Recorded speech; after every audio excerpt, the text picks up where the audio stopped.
Hello everyone, welcome back to our channel Indian Pharma Guide.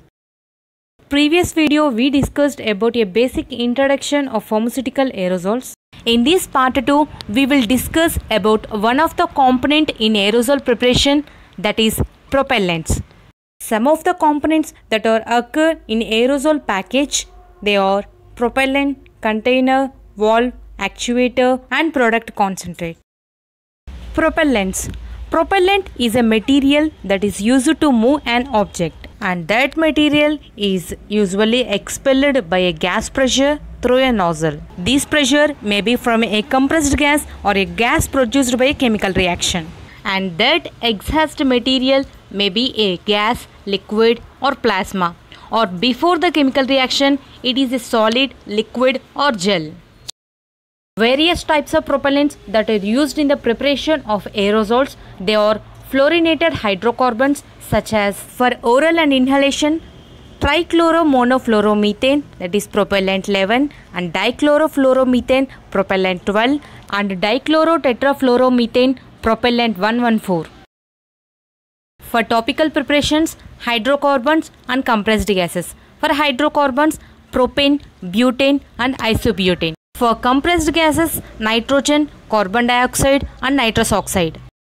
Need of your propellant. An aerosol contains mainly two essential components. They are product concentrate and propellant.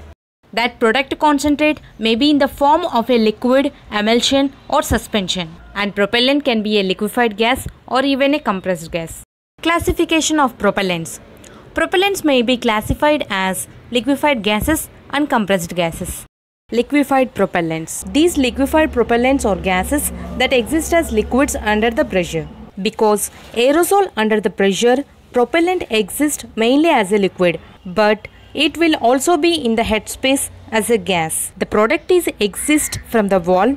Some of the liquid propellant turns to gas and keeps the headspace full of gas. By this process, pressure in the can remains essentially constant, and the spray performance is maintained throughout the life of the aerosol.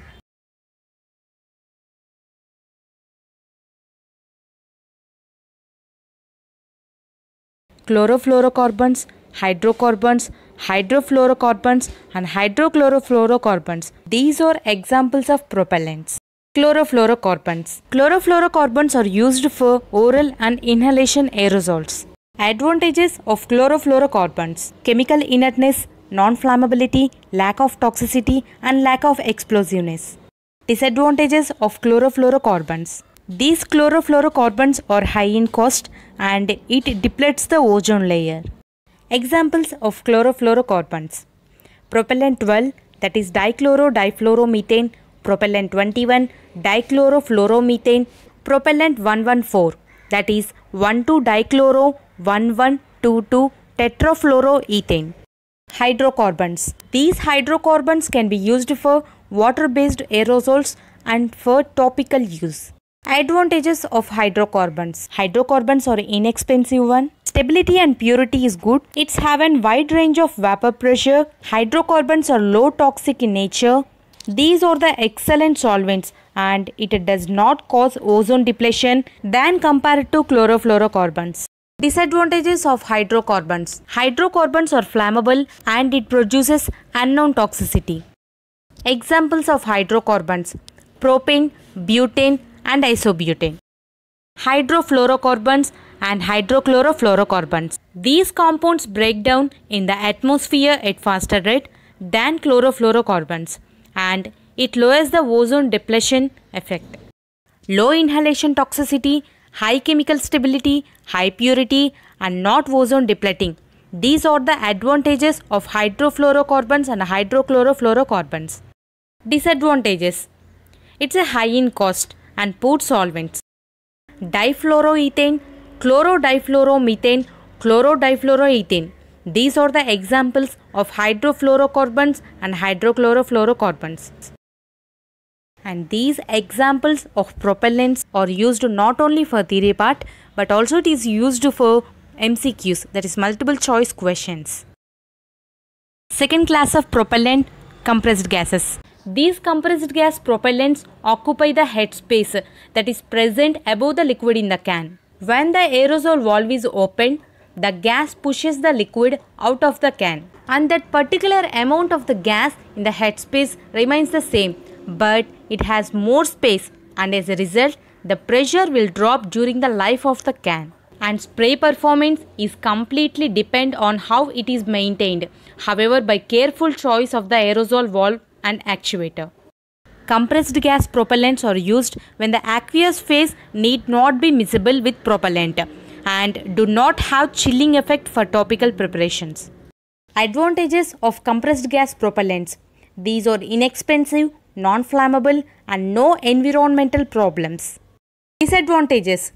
In these, pressure falls during use and produce coarse droplet spray and requires use of non-volatile co-solvents, for example carbon dioxide, nitrous oxide and nitrogen.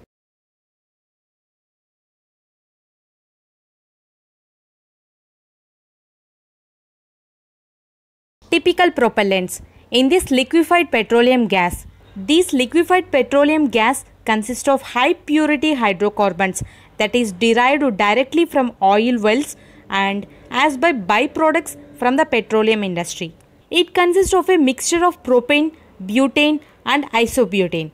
These propellants are used in most aerosols today and we have been used for many years in household aerosol products. Second one, dimethyl ether. This is an alternative liquefied propellant and is more common in personal care products and some air fresheners. Third one, chlorofluorocarbons. And these liquefied propellant gases used to be very common prior to the discovery that they were affecting the ozone layer.